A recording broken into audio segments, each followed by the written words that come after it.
मुझे माफ कर दो, मुझे माफ कर दो। पीछे पड़ी स्वर्ण मुद्राएं ले लो, मेरे गहने ले लो और मुझे माफ कर दो। तुम कहोगे कि तुम्हें और धन चाहिए तो मैं इस वन में आके छोड़ दूंगा, पर मुझे छोड़ दो।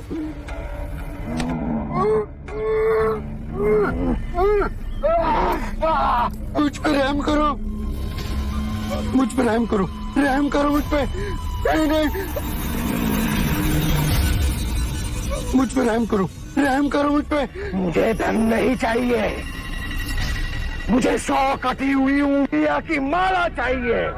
नहीं नहीं, जिस दिन मेरे इस माला में 100 उंगलियां हो जाएगी उस दिन मुझे सिद्धि प्राप्त होगी।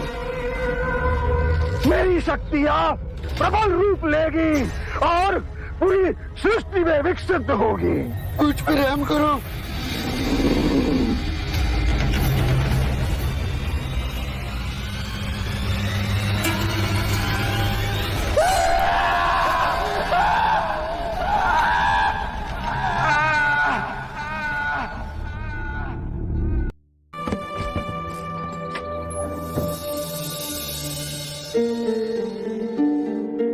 अंदर आइए। शाक्यमुनि, माफ करना, पर आप इस वक्त बाहर नहीं जा सकते। उंगली माल श्रावस्ती की सीमा पर देखा गया है। पूरे गांव के लोग डरकर अपनी खिड़की और किवाड़ बंद करके बैठे हैं। कौन है ये उंगली माल और उससे इतना भय किस कारण से? उंगली माल एक राक्षस है।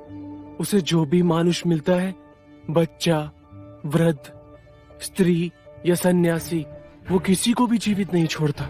महाराज प्रसन्नजीत के सिपाही भी उससे डरते हैं, वो भी उसे ना पकड़ पाए। धन के लालच में? नहीं, धन का उसे कोई लालच नहीं है। वो जब भी किसी प्राणी पर वार करता है, उसकी उंगली काटकर अपने गले की माला बनाता है, इसीलिए उसका नाम उंगली माल पड़ गया। और ये भी सुना है कि 100 उंगली की माला बनाकर जब वो अपने गले में बांधेगा, उसकी विनाशक शक्तियां बढ़ जाएंगी। आभार आपका, आपने मुझे उसके बारे में बताया। मुनि जी, आप बाहर न जाएं, वो आप पर भी वार कर सकता है। भय से अपनी राह छोड़ दूं, ऐसा मैंने कभी नहीं किया।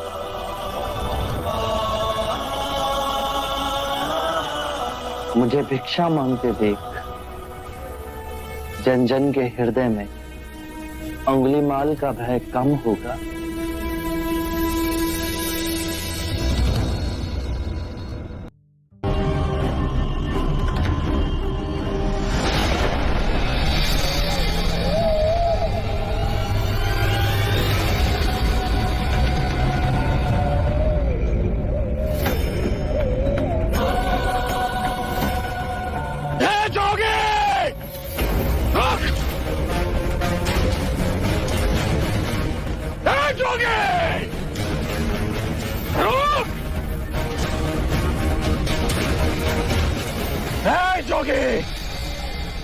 मेरे आदेश देने के बाद भी तू रुका क्यों नहीं?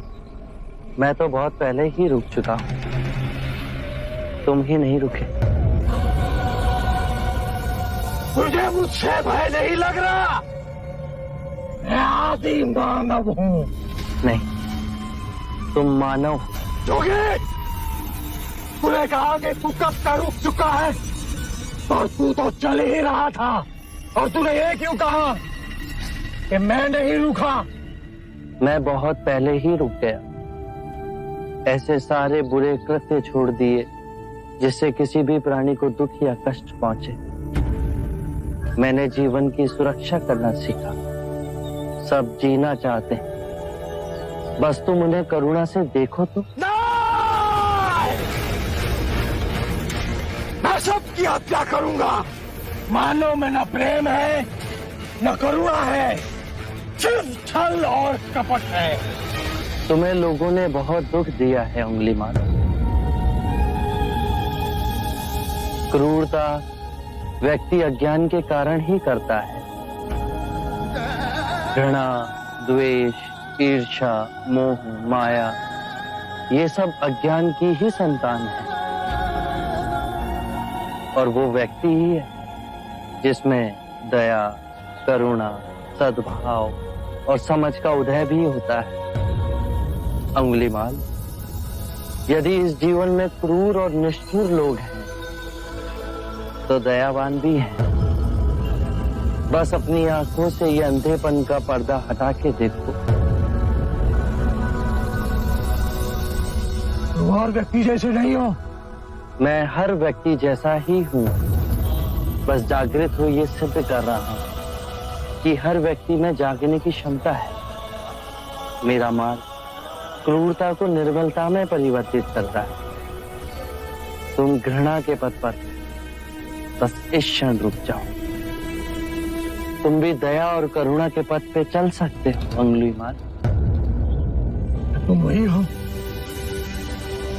जिन्हें लोग बुद्धा कहते हैं, जो लोगों को मुक्ति के मार्ग पर चलना सिखाता। मैं बहुत दूर निकल चुका हूं। मैंने बहुत हत्याएं की है। अब मेरे लिए रुकना असंभव है। असंभव कुछ नहीं। जब आंखें खुले तभी सवेरा। मैं पुनः जीवन की ओर नहीं मुड़ सकता। बहुत देर हो चुकी। तुम में इतनी चेतना है कि जो तुमने किया था वो बुरा था। इसका अर्थ है कि तुम में इतनी समझ है कि क्या बुरा है और क्या अच्छा है।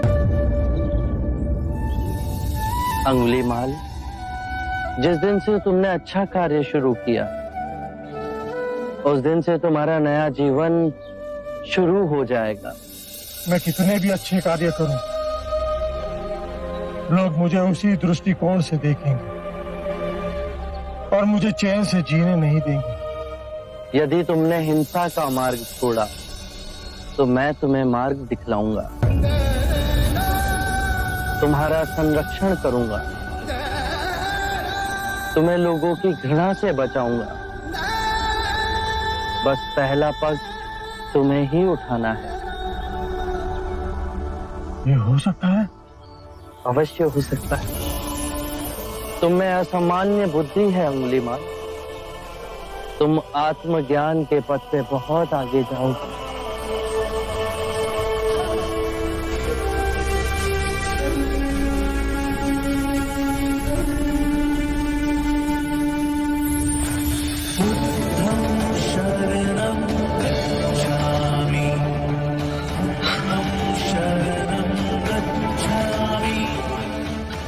मैं आपको वचन देता हूं, मैं सारे बुराई के रास्ते छोड़ दूंगा। आपके पीछे करुणा के पथ पर चलना सीखूंगा। कृपया कृपया मुझे आपका शिष्य बना दीजिए।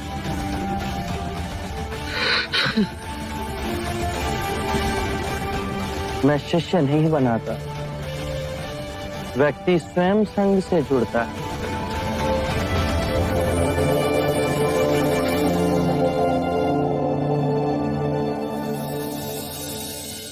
क्या? सिद्धार्थ नहीं महाराज, शाक्य मुनि गौतम बुद्ध। ये सूचना सत्य नहीं हो सकती। सत्य है महाराज। बुद्ध की दृष्टि मात्र पड़ते ही अंगुलीमाल जैसा राक्षस सहजता से उनका भिक्षु बन गया। मैं नहीं मानता। अपना प्रचार करने हेतु सिद्धार्थ ने झूठा समाचार उड़ाया। ऐसे क्या निहार है? क्षमा करें महाराज, सिद्धार्थ तो बुद्ध बन गए और आप अब भी उनके विरुद्ध मन में गड़ी फांस ना निकाल सके। आप जब वो सिद्धार्थ थे तब भी अनूठे ही थे महाराज। हम तो उनके परम शत्रु थे, तब भी उन्होंने 2 बार हमें जीवन दान दिया। बस एक भक्षक को रक्षक बना दिया, तो इसमें आश्चर्य की कोई बात नहीं है महाराज। हमारे जीते जी एक व्यक्ति का इतना बड़ा रूपांतरण हुआ है। वो तत्व से बुद्ध बन गया ये चमत्कार ही तो है महाराज। अंगुली माल का ये हृदय परिवर्तन जब तक हम स्वयं न देख लें, विश्वास न होगा। सांप 100 रूप धर ले, फिर भी वो डसता अवश्य है।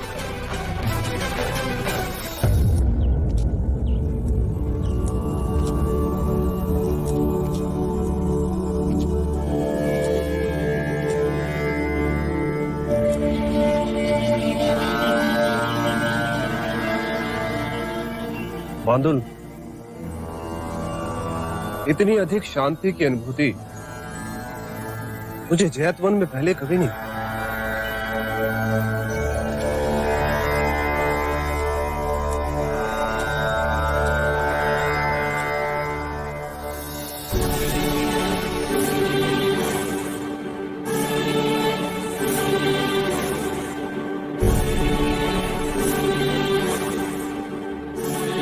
नहीं नहीं, ये सिद्धार्थ नहीं, ये तो कोई देवता है।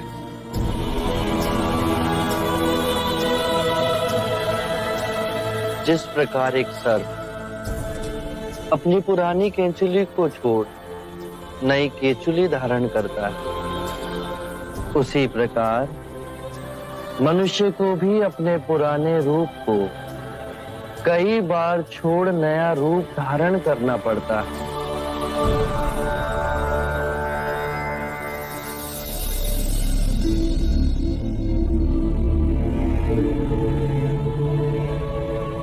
आइए कौशल नरेश, स्वागत है आपका।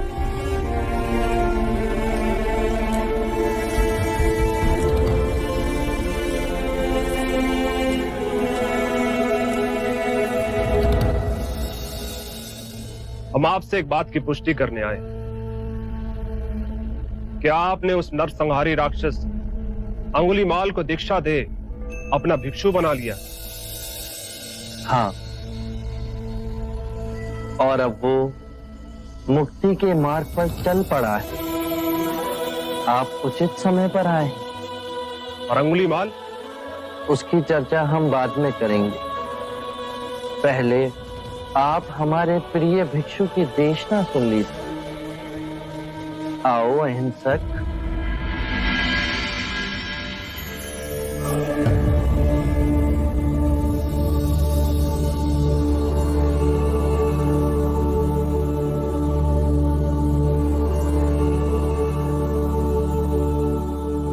बुद्ध कहते हैं, जो हम सोचते हैं वही परिणाम बनते हैं। अच्छे विचार अच्छे परिणामों को जन्म देते हैं, बुरे विचार बुरे परिणामों को। यही प्रकृति का नियम है। व्यक्ति का सबसे बड़ा शत्रु उसका अपना मन है, जो जिधर चाहे जो चाहे उस व्यक्ति से अनुचित कार्य करवा सकता है।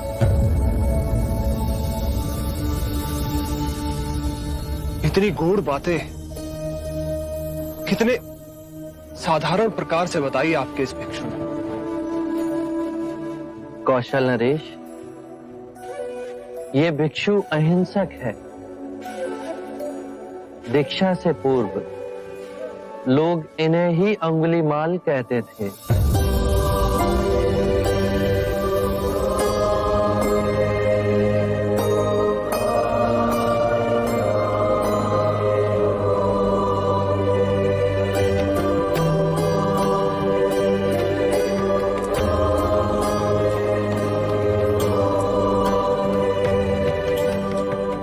हमने आज तक सुना था कि एक हत्यारा साधु बन सकता है, पर आज अपनी आंखों से देख हमारा रोम रोम सिहर उठा। अंगुलीमाल, हम तुम्हें जीवन दान और स्वतंत्रता देते हैं। महाराज, आप दयालु हैं। नहीं, दया और करुणा की मूर्ति तो स्वयं शाक्य मुनि गौतम बुद्ध। मानवता के इतिहास में अपराधियों को दंड दे उन्हें सुधारने का प्रयत्न तो किया गया, पर अपराधी के हृदय में ये क्रांति केवल गौतम बुद्ध ही ला सकते। अंगुलीमाल डाकू और बुद्ध की कहानी। एक समय की बात है, भारत के जंगलों में अंगुलीमाल नाम का एक खतरनाक डाकू रहता था। वो इतना क्रूर था कि हर इंसान को मारकर उनकी उंगलियां काट लेता और उनसे माला बनाकर पहनता था। उसकी दहशत से गांव के लोग कांपते थे। एक दिन महात्मा बुद्ध उसी जंगल से गुजर रहे थे। गांव वालों ने उन्हें चेतावनी दी, भगवान, उस रास्ते मत जाइए, अंगुलीमाल बहुत निर्दयी है। लेकिन बुद्ध ने मुस्कुराकर कहा, डर को करुणा से हराया जा सकता है।